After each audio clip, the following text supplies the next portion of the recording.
Hello and welcome to what is a very strange game by A Sharp, a very small company in America, released in 1999, King of Dragon Pass.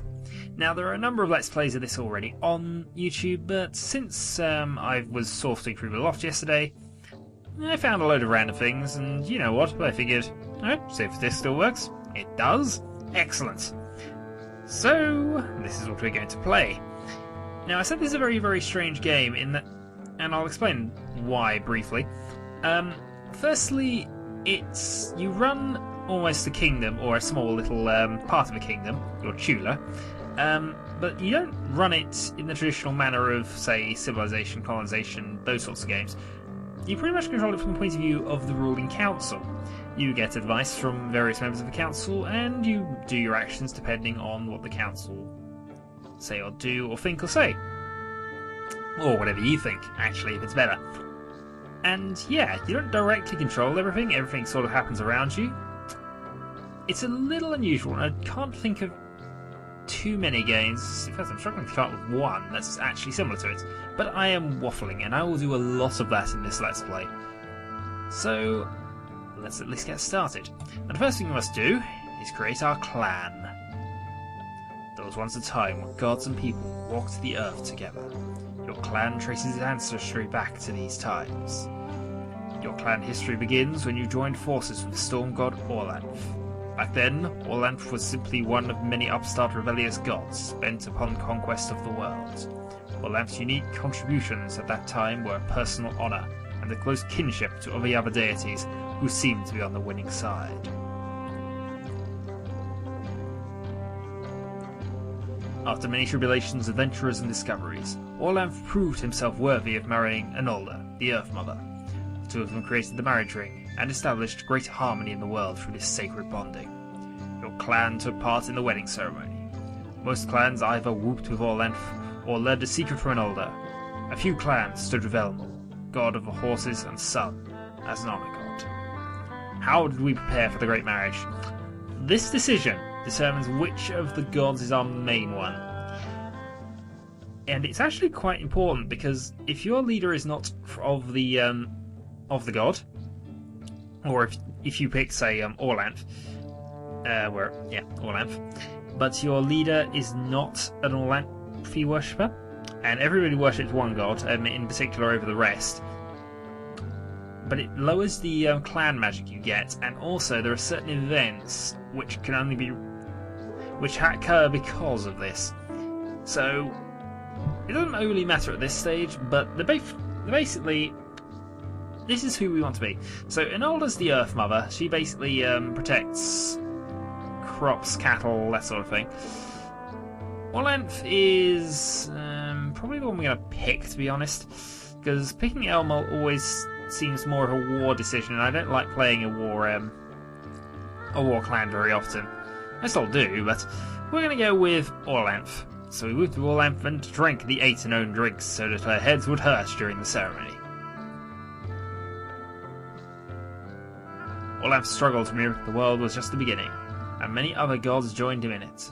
Orlanth undertook many wars of conquest. Other more powerful deeds were just as important. Now, this is the earliest famous event of our clan. Now, depending on what we pick, gives a general bonus to most of our council. For example, picking the clan making dance gives all of our people, or they're more likely to have better leadership scores. This one increases the amount of crafters we can have.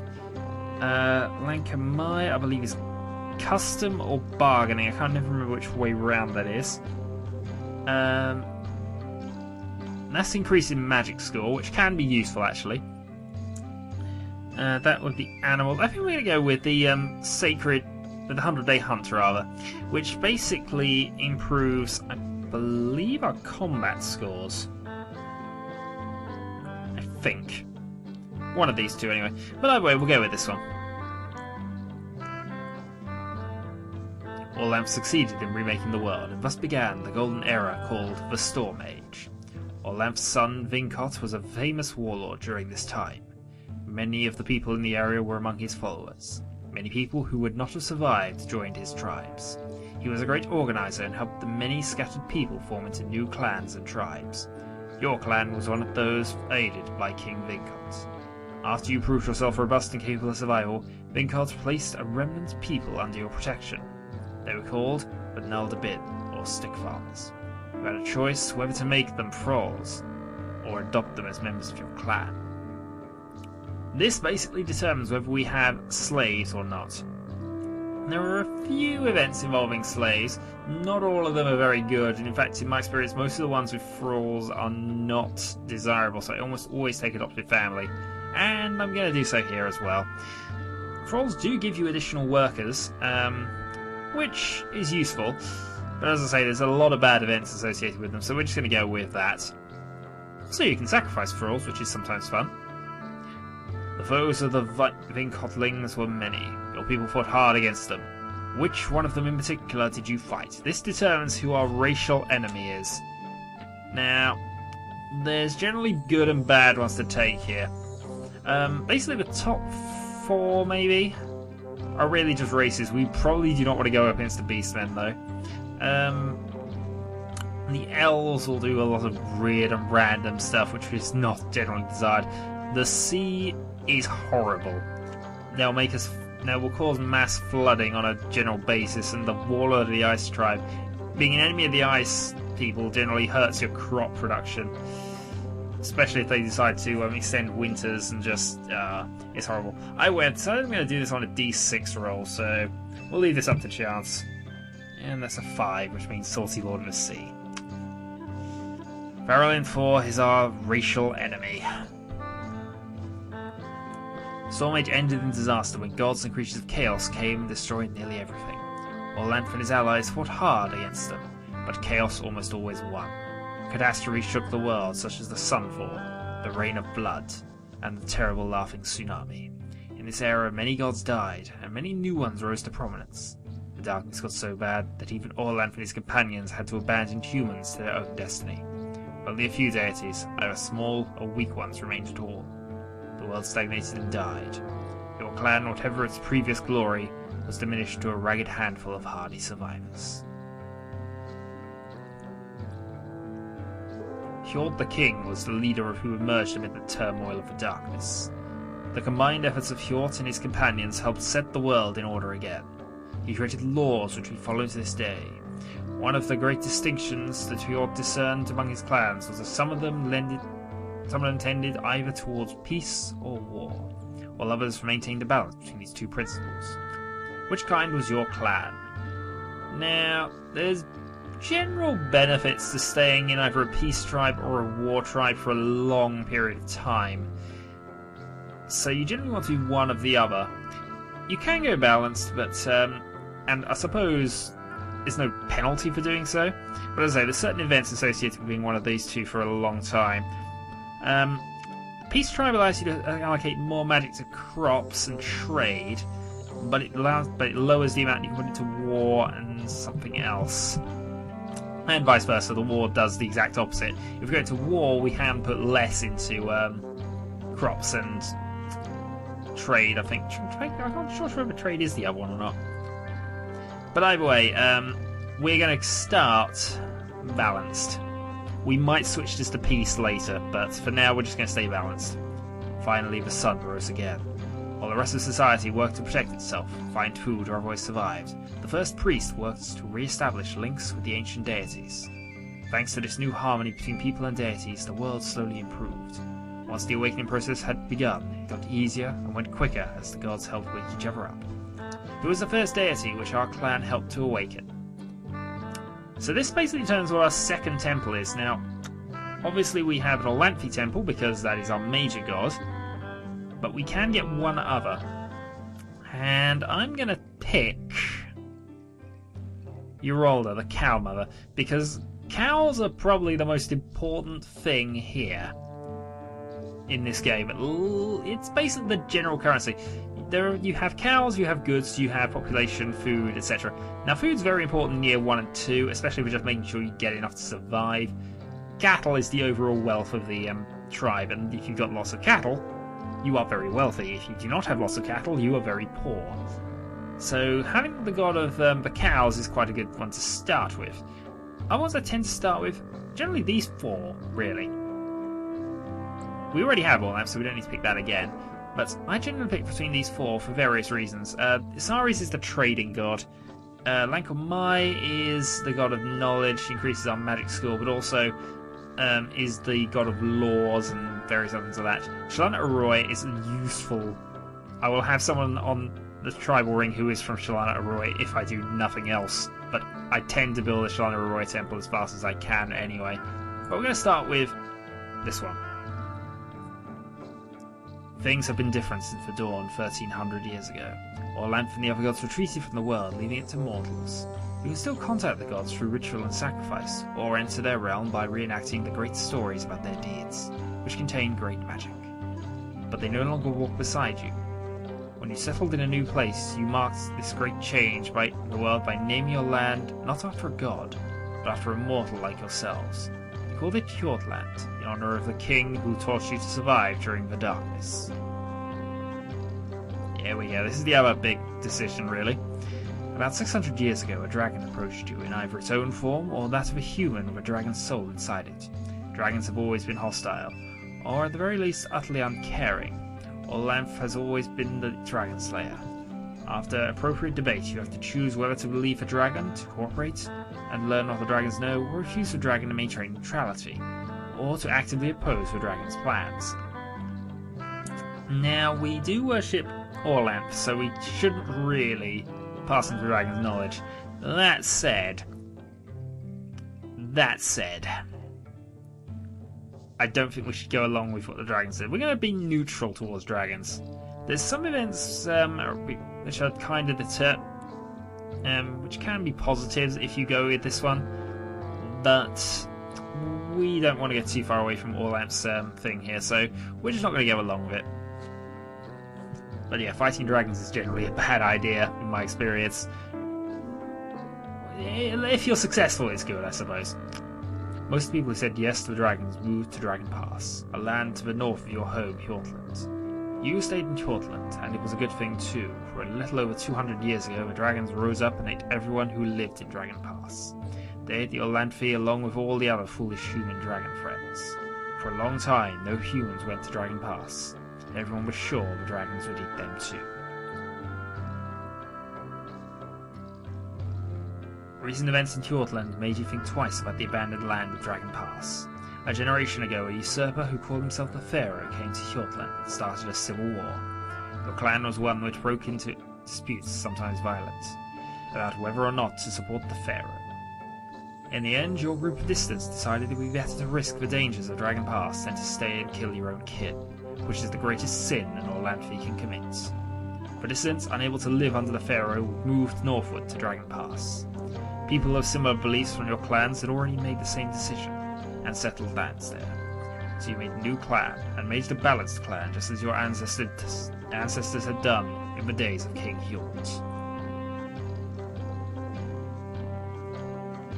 Your new clan made the dangerous trek to Dragon Pass, and selected a place to live. Like the other Orlanthi refugees from Hjortland, you settled in Quinidland, a mountainous area in the southeast quadrant of Dragon Pass. You would call these lands your home, or Chula. Tradition required you to make a formal land claim. This basically, yeah, the more land we have, the more we can do, and the more things we're likely to find. But it's slightly harder to defend it. We're going to take lots more than we probably need, which is probably best. Because, yeah, far more than needed is just silly and makes your defenses, like, basically sieve. People will go and cattle raid you all the time, and you're really going to be lucky to stop them. So we're just going to take lots more than we need. So here is our full clan history. Let's make sure we've not done anything too silly here. Orlanth, roll to the cow mother. We're going to play on average. We're going to play the long game. I might regret that, but for now, that's what we will do. Salt and Lord of the Sea, balanced. Neutral towards dragons, lots more land than we will probably need. So, we are the Confessed. Confessos clan. Do I want to change that? If only because of the pronunciation, I'm thinking here. Maybe.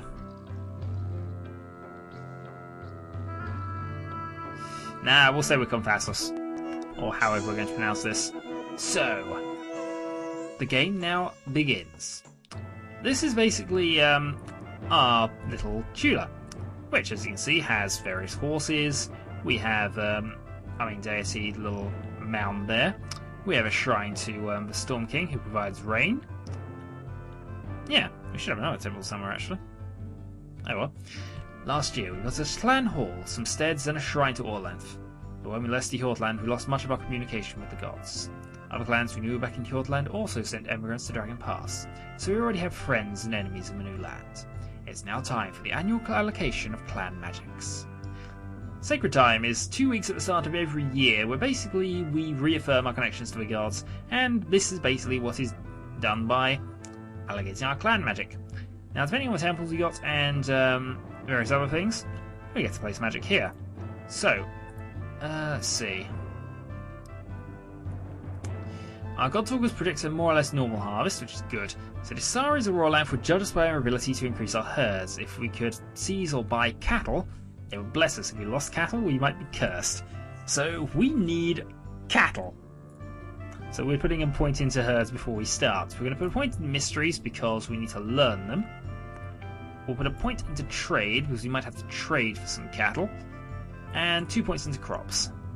We'll save 2 magic for things we'll need throughout the thing here. Now, as you can see, this is our clan ring. The person on the left here is our leader. She won't be staying there for long unless she is actually the best. So, let's proceed. We now enter sea season, which is the season where basically all of our farmers will be planting all the crops, which will be harvested later. So, first thing we do is reorganize the clan ring. So let's find somebody who's on it. Yep. And quickly erase everybody. Now, first thing we want to do is find whoever is best at leadership. And actually, we've already got her. She's an Anolda worshipper, though, unfortunately, but excellent leadership. Renowned with animals, though, so I might have her on the ring later. Let's see, leadership excellent. That's no worse. And does worship Orlanth, which is the main god. So Harren will be our leader.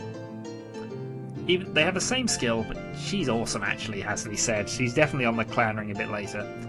Second thing we need to do is find our combat leader. So we have Urux, who is basically a Storm Guardian and a definite warrior god. But, oh, this guy's awesome.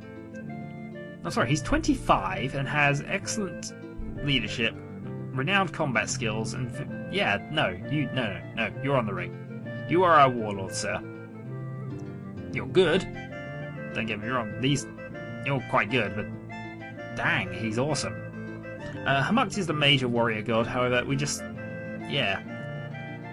Alright, anyway, next thing we need is high customs. We need basically somebody good at customs and bargaining. I'll get back to Ermal a bit later, but custom and bargaining.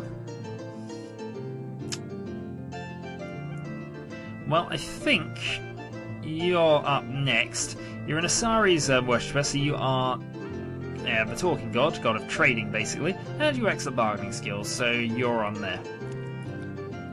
Our best customs person who isn't 60 and likely to die soon is you. So, and you are Nakamai, who's the knowing god. So, not a bad thing there. Next, we need our mage, and thankfully Shalana Roy is the top pick there, so off you go. Our magic scores are not very good, has to be honest, but oh well. Animals. Now, the important thing as well I'm going to try not to do is trying not to have 2 of the same religion on the clan ring. This is because they tend to say more or less the same things, and also I think it hurts our hero questing a little later. 18... good with animals, but... yeah, definitely you. Yeah, you were on the clan ring regardless, actually, thinking about this. So then we just need somebody good with plants, and who's not already on the ring. So that goes down to Orlanth and Nolda. Could be you. But I think we're going to have to put... I think we're going to have to put you on there. I would put... I'd probably put... Yeah. Neither of you are excellent with plants, actually. Now, some of you don't even have plant skills. If the skill isn't just not good at it, it just doesn't appear. No, we definitely need you on there. You're old, you're going to die, but you worship Ermal. Now, Ermal will get you into trouble a lot having worshippers of him on the ring, but it's got to be done because he gets you out of certain situations very neatly. So here is our basic clan ring, and our general advisors for playing the game. So, let's reorganize. You get 2 actions each season, and that was action 1. Now we're up, I'm going to make a note of this, 26 cattle. We need to have as many cattle as we can by the end of the season. Our food stocks are dwindling. So I think the first thing we want to do is have a look at things. So we have Milk Blessing for Erolda and 1 shrine. Now, we can upgrade shrines to bigger shrines. They require more animals to be sacrificed in order to keep them up, but they can hold 2 blessings there. In this case, we have the Rain Blessing, which helps our crops, excellent, and we have the Milk Blessing, which increases the yield of our cows. Now, if you want to build a temple, first of all, we need to know a mystery. So let's go first of all with who would I normally go with here? It does also help if you've got a worshipper on the ring. I think we need a Shalana Arroy temple as fast as possible, so we're going to sacrifice 20 goods to Shalana Arroy and trying to learn a mystery. Shalana Arroy revealed the workings of the healing ritual. Oh dear, Lefka, a young unmarried woman of your clan, sees a terrible omen. She is sitting doing needlework. The shadow of a bird passes over her. When people hear of this, they are troubled. This omen means that some grave disaster looms. It might mean death or illness for the girl or one of her kinsfolk, or trouble for the entire clan. So, now we must go through our clan ring and decide what they think about the situation.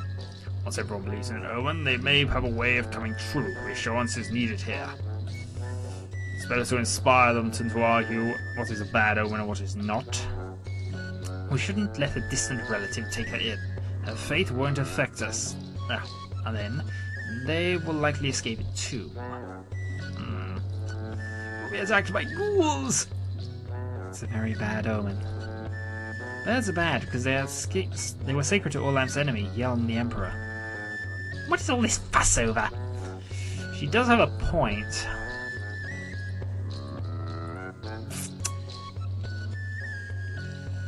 Now, we don't want to sacrifice cattle, even though cattle would be a better sacrifice. So if we were going to sacrifice the gods for luck, we'd need to sacrifice 25 goods, maybe. I think we're going to sacrifice 2. Let's think of this. The Orlanth's enemy, so we're going to sacrifice to Orlanth 25 goods. Godtalker says the signs were good, and the bird shadow which passed over Amathkir should be ignored. Excellent. We did lose... Oh, actually, we gained magic points there, actually. So that was clearly a good thing to do. Right, we're now into fire season. So the crops are planted, and this is the season where we will raid. We'll go for a cattle raid once we've built this temple. So, we build. We now have the healing ritual set up. And also we have a temple of Shrine of Roy. Now you can only... We have a sacrifice made there. We can't make another sacrifice until that goes away. Same with the Orlanth one we've just done there. Well, we could do more one, but it's not really worth it. So what we're going to do now is do a raid. Let's raid the Grey Foxes. Oh, actually, I haven't checked that yet. I should really have done this earlier, but let's see. Alliances. We have an alliance with the Orlundi. We have a feud with the Grey Foxes and the Tanahart tribe. Dear God, we're owed 5 favours. Oh, and we owe favours to just about everybody. Okay, no worries. So we're going to go on a cattle raid. And we're going to raid the Grey Foxes. Now, importantly here, we don't want to spend too many people because otherwise we'll get detected. But really... yeah, we're just going to raid everybody. We were spotted.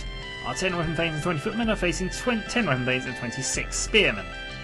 So we're going to plunder, we're going to charge, we're going to sacrifice to Orlanth, and we're going to use 2 magic. Proceed. Each force charged the other. There was a brief battle, our magic threw them into confusion. We drove the Great Foxes from the battlefield, we were able to plunder their Chula. We captured 29 cows and 9 horses. 4 wounded weapon thanes, none killed, and 1 killed footman. The devotees of the cult of Yinkin, the god of elixirs, have made an offer to you. We've noticed that your Chula the woods around your Chula are infested with many types of rodents, including a type which is very susceptible to spirits of disease. If you want to give us something in return, we can perform a ritual which will improve the hunting abilities of your elixirs. It will kill all these forest-dwelling rats, freeing you from the risk of disease. Yinkin is small and has very little influence. If you fight full praise disease, a better chance will have prevailing during raids. Any asking price can be bargained down. We have Mukti to come and offer. Okay. That doesn't really have any relevance to what we're doing here, but sure. Their magic will last many seasons. The forest is full of rats, and these dirty creatures are infested by disease spirits. We have some fine kittens to trade, which the Yinkin people will greatly esteem.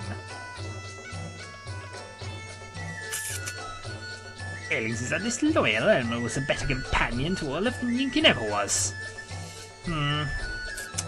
I think owing them a favour's fine for now. They agreed to this and gathered our elixirs together in a stead.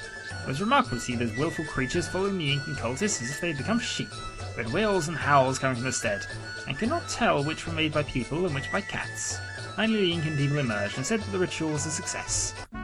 Huzzah! So we have 803 cattle, we have plus 53. We're now to Earth season, which is the season where we basically harvest. We have a lot of food, which is good. We kind of needed it.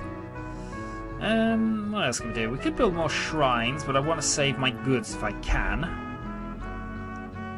I think what we need to do now... we can always use more weapon thanes. Yeah, but we're in the wrong season for it, really. I think we're going to build a watchtower for the first half of the season. So that makes us more likely to be able to observe attackers. Second thing we're going to do is we're going to explore our Chula a bit. So we can send people off in various directions, but we're actually going to explore our own bit. We're going to travel slowly. Go. While exploring, you find evidence that a great battle was fought in your Chula on some long-forgotten day. I'm an accomplished boaster. Let us go to our neighbours and brag of this find. We could choose magic to try and work out what the heck this is going on here. Whatever the rest of you decide, we're going to brag about this.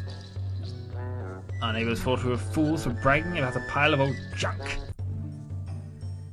Thanes and priests of the Wildcat clan come to accuse one of your young female carls, Geralda, of secret murder. We found the revered god took a Benella dead in the temple, a dagger in her back. We asked the spirit of our sacred rock, and it said that one of your clan had done it. I hold in my hand a sliver of the sacred rock, and tells me that this woman here is the killer. We demand you outlaw her so we can take our just revenge for this unholy act. If we simply ask them to leave, it will push them closer to a feud with us. Outlaw the renowned of martial power.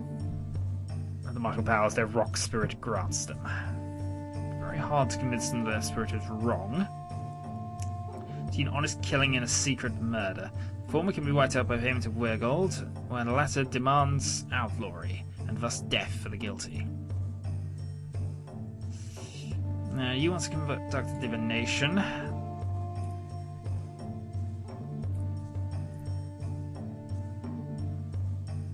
Conduct divination. Science showed that Geralda was innocent.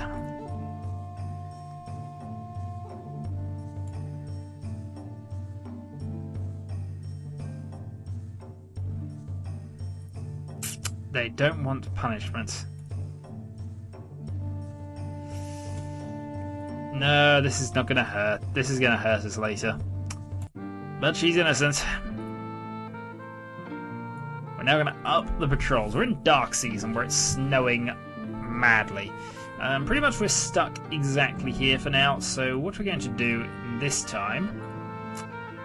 We could either explore our own Tula, but actually what I think we want to do is get Nasari's temple built. So let's go and sacrifice 20 good... let's try 15. We learned the workings of a trading ritual, which improves the profit of trading missions. So let's go and build a small temple. Nothing untoward has happened to Ulmufkar, the girl who saw Shadow's shadow pass over. We can assume the danger of the ill omen has passed. Jessa, a trader of our clan, heard rumours of a bizarre caravan approaching from the north. She went to see it for herself, and the reports of rumours are true. There's a troll caravan transporting goods south to the Shadow Plateau in the Holy Country. These trolls use giant insects as beasts of burden. They'll stay moving and travel only by night. If we ask the other clans to join in with us, we'll likely get nothing but insults. Let's leave and get a small share of the loot. See if they want to trade. Interesting.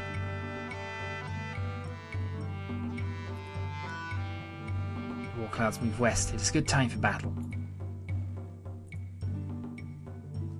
Okay.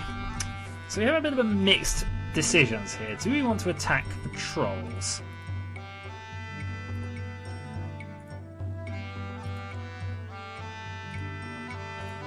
Well, let's see if they want to trade.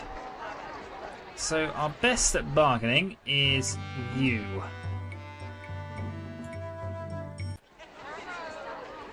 We're going to send 5 weapon thanes and 15 footmen. They refuse to trade with us. Well, that's fair enough. We probably didn't want what they were offering anyway. I think the last thing we're going to do is we're going to try and set up a trade route because we only have 2 partners at the moment, and we are allied with the Orlandi, so let's go and see if we can set up a trade route with them. The size of your Orlandi temple basically determines how many trade routes you can have. So we're going to go large established trade route, go. Oh, by the way, treasure. We have 1 treasure, Blacktail the Bull, who produces more cattle. So, large, go. So he's out of the he's out on this journey for a bit, as are our weapon thanes we sent. So currently we can't do a lot. He can't do anything, can't make decisions, etc.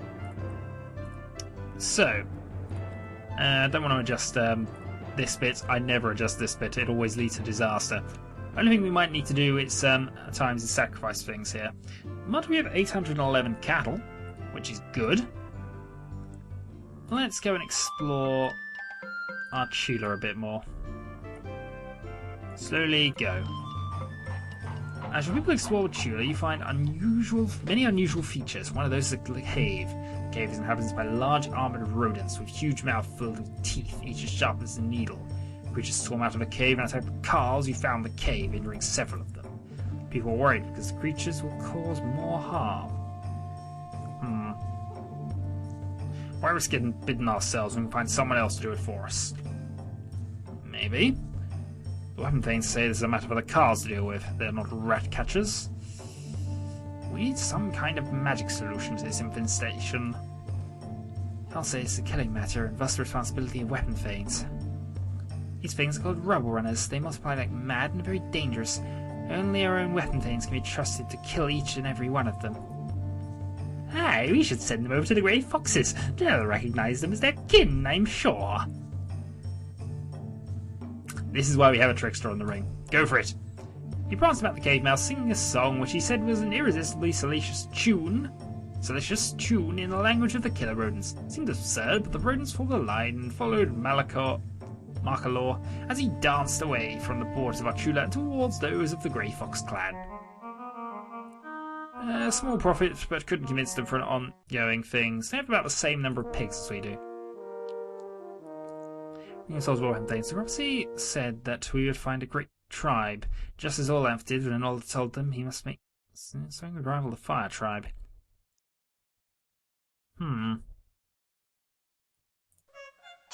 Well, year 1 is complete.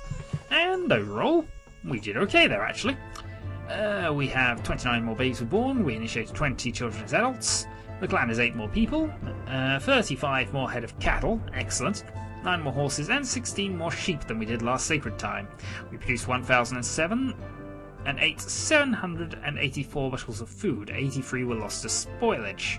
The crafters produced 27 cows worth of goods, our market made a profit of 13 cows worth of goods. Right, so next time, more King of Dragon Pass. Until then.